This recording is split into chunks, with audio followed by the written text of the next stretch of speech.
Hello, everybody, to this live update on Wikipedia. Making storyline fall into silver right now with wins.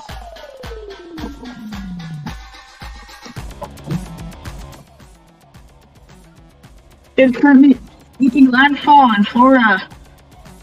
Earlier today, right when it made landfall, it had winds of 130 miles per hour and a pressure of 945 millibars, but now it's weakened down significantly since then with winds of 100.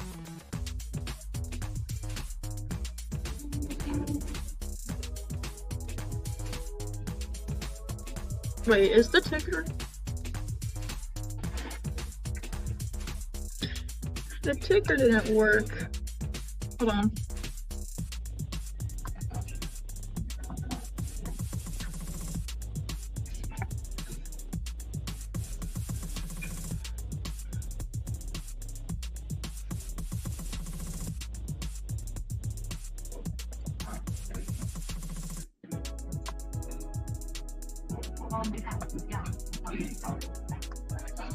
Okay, so it appears that the storm is currently northeast.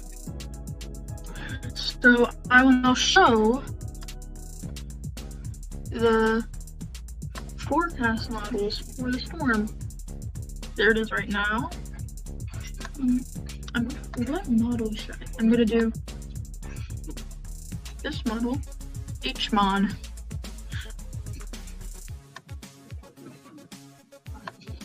Like that. You can see how strong it was.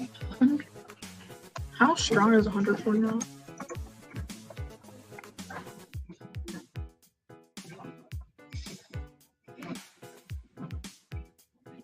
100. So around 140 miles per hour, the HMON thought was the landfall intensity, which is a very extremely strong for this storm. Because I know other models were just predicting a 944 landfall with winds of 130 miles per hour, barely Category 4. However, it does appear that they've changed it. It's weakening really fast, as you saw in the update today. It will weaken like to Category 1 by this time, and it's supposed to barely weaken. With the NHC, it's 956 millibars. That is pretty strong for a Category 1. I haven't seen a pressure. There hasn't been a pressure that low for a Category 1 like this since, I believe, Isaac in 2012, which is really crazy.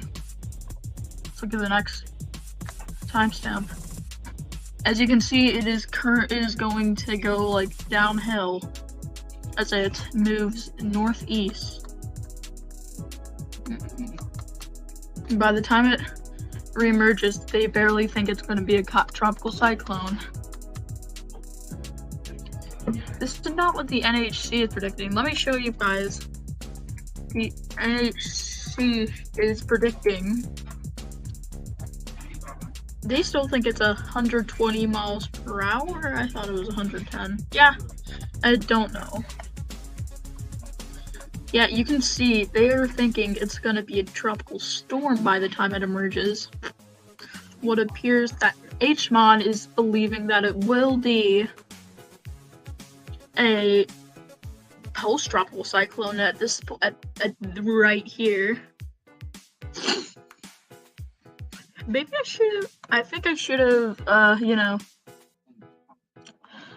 done the stream an hour ago, but I just woke up, so I also had to eat breakfast, so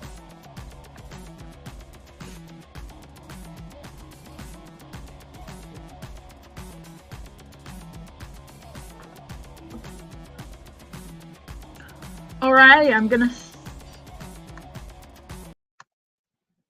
okay, so the music was really loud and I did not like that, so what else should we be looking at? Well, the H-Mon obviously thinks it. What about the G? I'm wondering what is the GFS thinking?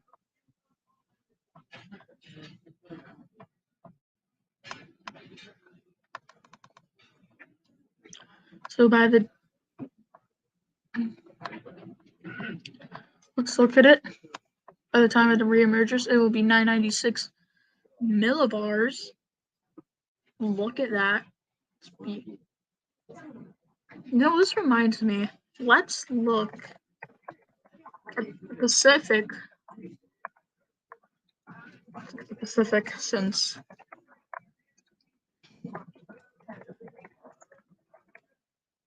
I'm going to check if they finally did. So it's category 5. They have not. I don't know why. It's kind of dumb. Very stupid.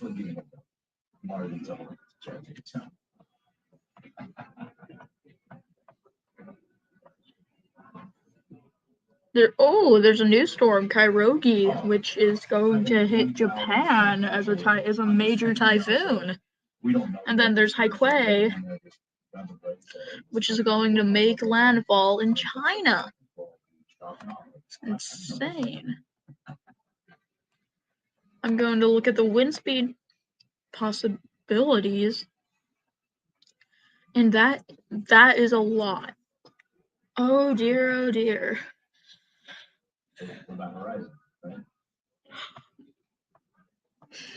It's exceeding 99% in these areas.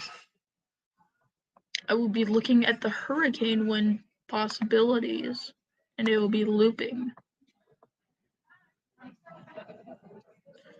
As you can see, the NHC is predicting that that it'll stop being a hurricane by the time it reemerges. Oh, look.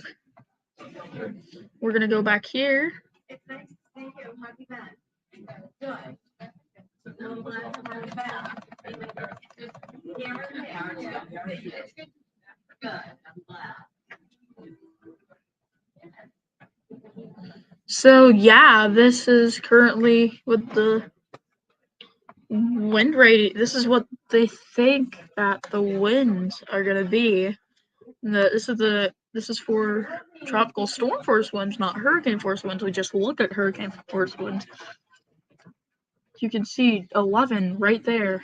It's supposed to be named Jose, but now there's not even a single chance that it will be even named, according to the National Hurricane Center. I'll be looking at the U.S. Central rainfall now. As you can see, that is over 6 inches of rain, over 10 inches of rain off the coast. Oh, ew.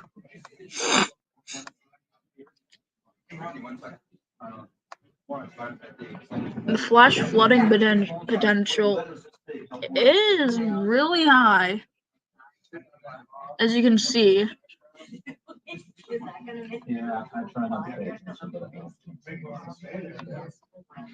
It is at least 40% chances from Apalachicola all the way to Hatteras, which is a very large. It's a really large area. As you can see, this is going to be a really fast-moving storm. It's going to be off the coast it's going to be next to Hatteras. It's going to be over Hatteras by tomorrow. It's going to move out of the United States. And here is these flash flooding events are not related to any hurricane or tropical storm in the coming days.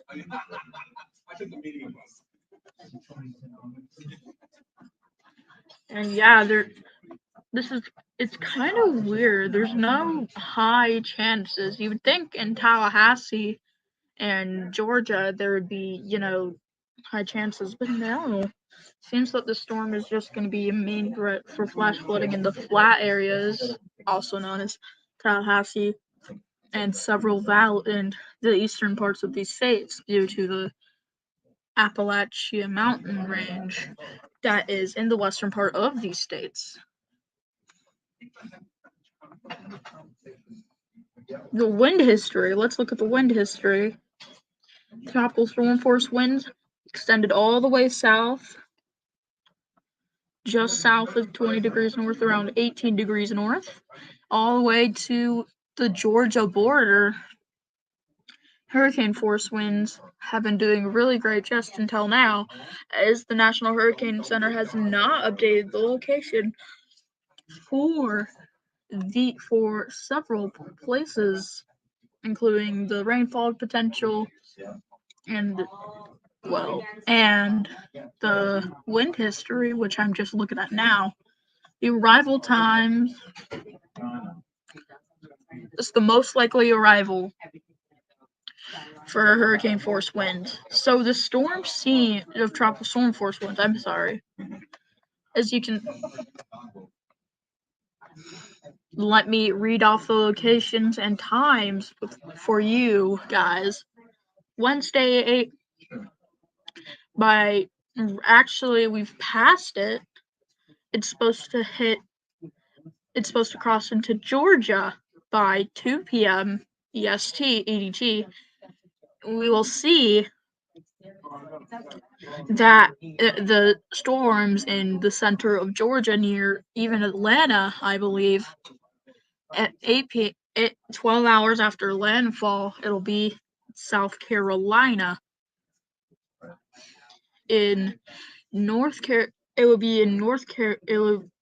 It's supposed to reemerge either sometime between 2 a.m. and 8 a.m. on Thursday, and by Sunday 8 a.m. it's supposed to be east of Bermuda. So you can see this is a very fast-moving storm up until about here, but it's still pretty fast-moving. It takes 2 days in a single day for it to cross this part of the United States.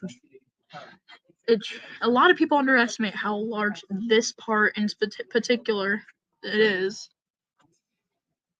So it's about the size of the 4 main islands of Japan, which are, I think these states are particularly bigger than those islands. So you can see it crossing an area the size of Japan in a single day, which you can't even do. So you can see this is a threat to North Carolina even today. So yeah, this is a pretty big deal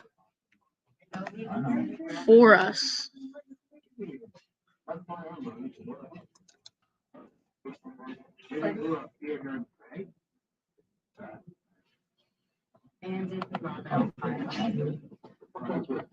So let's see if the National Hurricane Center has done anything for any update on Idalia since we've started talking about it. Let's go back to ahc.no.gov, the main page.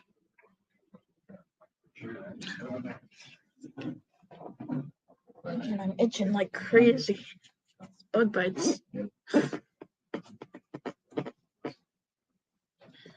Yeah, they still have Idalia as a major hurricane in the 8 a.m. EDT, which they will be updated in around an hour or so to show Idalia maybe even crossing into Georgia.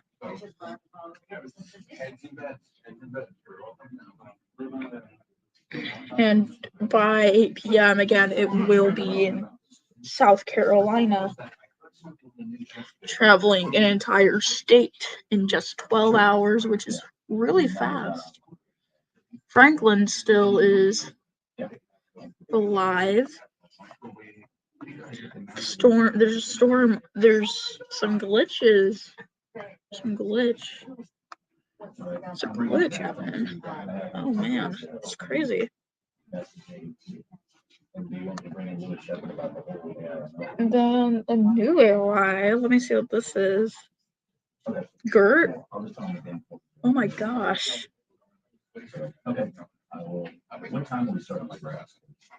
So Gert has a chance of reforming, although low. It still is a chance of reforming.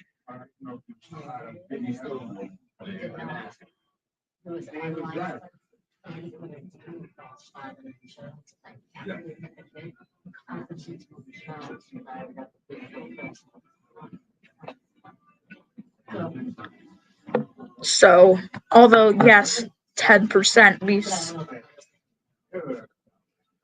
at one point Idalia was 10% and it formed. So anything could happen. Gert might reform, although yes, low. It's not impossible. And there's this system that will probably become Jose because 11 is actually no longer forecast to become a storm. It is supposed to, dissipate by tomorrow. Become a post-tropical cyclone tomorrow at 2 p.m. So yeah, there's no chance of Jose becoming from this system because it is again not forecasted to be that system. And that reminds me, I want to look at the most beautiful storm around the world this year.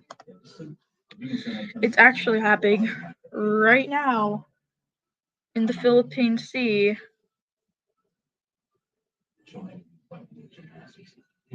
You guessed it. It's Haikue. Just kidding. It's Sayola.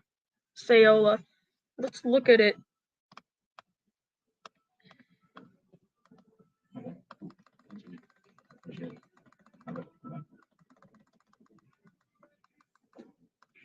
You can see the beauty of that storm.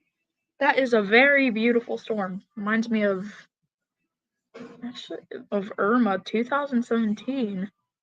It's crazy.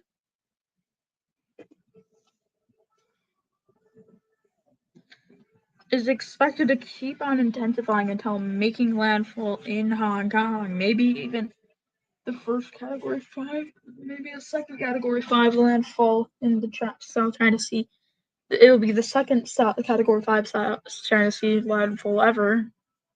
If you guys remember from 2014, Ramison made the landfall, rammed into Hainan as a Category 5. Much like Sayola is gonna ram into Hong Kong as Category 5. That's what we're forecasting.